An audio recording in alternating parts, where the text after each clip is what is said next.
首都直下地震と南海トラフ地震などの大地震は今後30年以内に約 70% の確率で発生すると言われています。この動画ではそのような大地震のためにご家庭でどのような備えや対策をしておくべきなのかを解説します。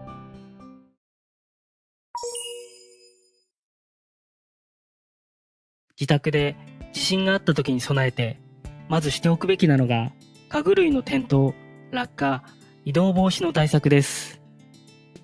倒れる可能性のあるタンス、食器棚、本棚、冷蔵庫などは床側をストッパーなどで動かないようにして、天井側は L 字型金具やワイヤーなどで固定します。上下に分かれている家具は金具などで連結します。食器棚などの開き戸には勝手に開いて中のものが飛び出さないよう留め具をつけるといいでしょう。本棚の骨組みに紐やベルト、ストッパーなどを取り付けて本が飛び出さないようにしておきます。テレビは粘着マットを敷き、機器の裏側をワイヤーなどで壁やテレビボードに固定します。窓ガラスは地震で割れてしまう可能性があります。カーテンを閉めておくことで飛散を防止することができます。また、割れたガラスが飛散した部屋でも安全に歩けるように靴やスリッパを枕元などに置いておきましょう。特に注意が必要なのが寝室です。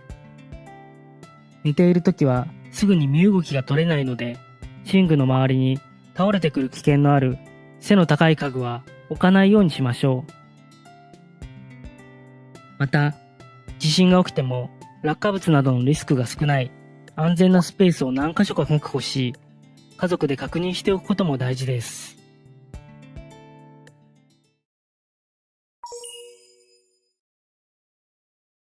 地震の備えで見落としがちなのが、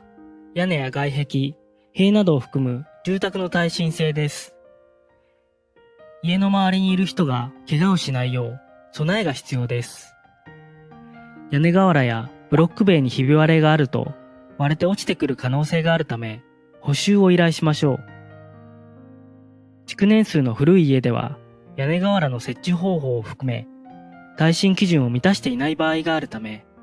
耐震診断などで確認しておくと良いでしょう。また、プロパンガスのボンベがある場合、倒れてガス漏れしないよう鎖で固定しておきましょう。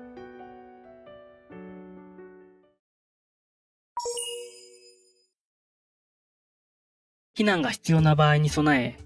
両手が使えるリュックサックなどに必要なものをまとめて持ち出しやすいところに置いておきましょう。備蓄品として用意しておくべきなのは、水と食料、現金などの貴重品、下着などの着替え、懐中電灯と予備の電池、ヘルメットや防災頭巾、絆創膏、包帯、消毒液、常備薬などの救急用品、毛布やタオル、マスク、携帯トイレ、生理用品、紙おむつなどの衛生用品、携帯ラジオ、携帯電話の充電池、軍手などです。飲用水と食料は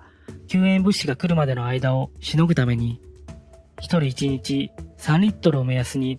1週間分を用意します。食料はアルファ米などのご飯、ビスケット、板チョコ、乾パン、飽きないよう複数の種類のものを用意しておくと良いでしょう。自宅にいる場合、飲用水とは別に物を洗ったり、トイレを流したりするための生活用水も必要です。日頃から水道水を入れたポリタンクを用意する、またはお風呂の水を張っておくなどの備えをしておくと良いでしょう。また、保存期限が過ぎていないか定期的に確認しましょう。期限が切れた食材を捨てるのがもったいない方には、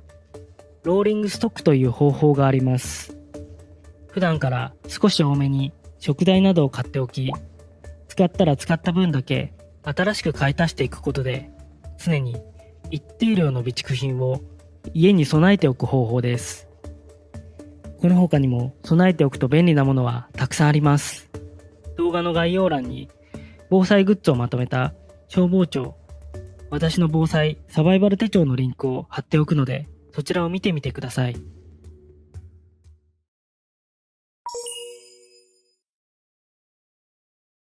避難をする際に備え、避難する場面を想定しておきましょう。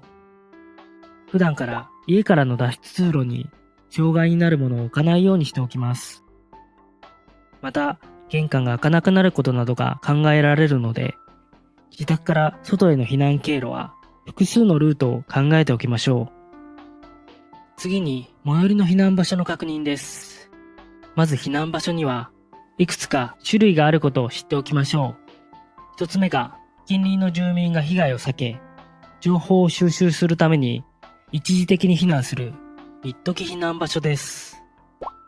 地域の自主防災会が最寄りの公園などを指定しています。こちらについては、お住まいの自主防災会や市のホームページなどでご確認ください。それ以外の避難場所は、こちらの全個配布されている大和市防災マップで確認します。火災などによって災害が拡大して、一時避難場所が危険な場合に避難するのが広域避難場所です。大規模な避難に対応できるよう、大きな公園や学校などが指定されています。そして、災害で住居を失った、または家にいるのが危険な時に、住民が臨時で生活する場所が避難生活施設です。学校や公共施設が指定されています。住宅で身の危険を感じたら、まずは一時避難場所へ。災害の拡大状況によって広域避難場所に移動すると覚えておきましょう。また、災害の状況などから一時避難場所が危険と判断される場合は、真っ先に広域避難場所を目指しましょう。そして災害が収まった後、家にいるのが危険な時は避難生活施設に移動します。避難生活施設は大規模災害の時には多くの人が押し寄せることが予想されます。密を避けるため、自宅などが安全な場合には在宅避難、そして在宅避難できない時は親戚や知人の家、ホテルなどへの避難を検討します。これらの場所が利用できない場合に避難生活施設へ避難しましょう。地震の時は自宅から避難場所までの道のりは普段と違い通行できない場合もあります。防災マップでは黄色の部分が土砂災害警戒区域、赤の部分がよりリスクの高い土砂災害特別警戒区域です。防災マップを見たり実際に歩いてみたりすることで川沿いや崖などの危険箇所を把握し、安全なルートを確認しておきましょう。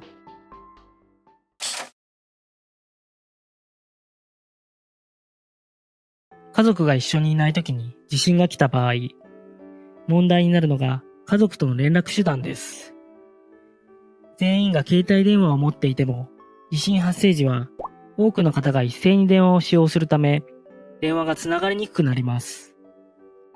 その際は、災害用伝言ダイヤル171を活用しましょう。災害用伝言ダイヤルは、ナビに従って操作することで、特定の電話番号宛てに音声メッセージを残すことができます。伝言ダイヤル、ナビ操作の流れを実演します。こちらは災害用伝言ダイヤルセンターです。録音される方は1、再生される方は2、暗証番号を利用する録音は3、暗証番号を利用する再生は4をダイヤルしてください。4桁の暗証番号をダイヤルしてください。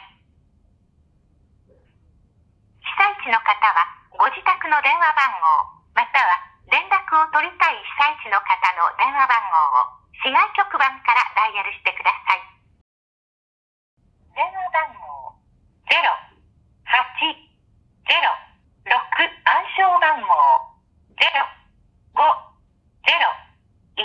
の伝言を録音問します。プッシュ式の電話機をご利用の方は、数字の1を押してください。ダイヤル式の方は、そのままお待ちください。伝言をお預かりします。ピッという音の後に30秒以内でお話しください。お話が終わりましたら、電話をお切りください。〇〇です。さっきの地震の影響で〇〇小学校に避難しています。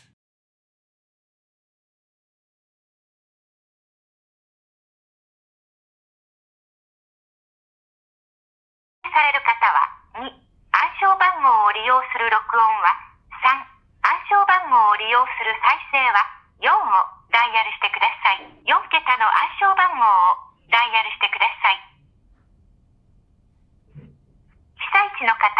ご自宅の電話番号、または連絡を取りたい被災地の方の電話番号を市外局番からダイヤルしてください。電話番号086の伝言をお伝えします。新しい伝言からお伝えします。2023年5月15日午後1時41分に登録された伝言をお伝えします。〇〇です。さっきの地震の影響で伝言を聞くことができました。サービスの使い方を確認し、どの電話番号を使用するのか、暗証番号を設定するのかなど、家族内で事前に話し合っておきましょう。また、連絡が取れず、避難した場合でも合流できるよう、災害があった際は、どこの避難場所に行くのか、家族で確認しておきましょう。避難場所に行くときは、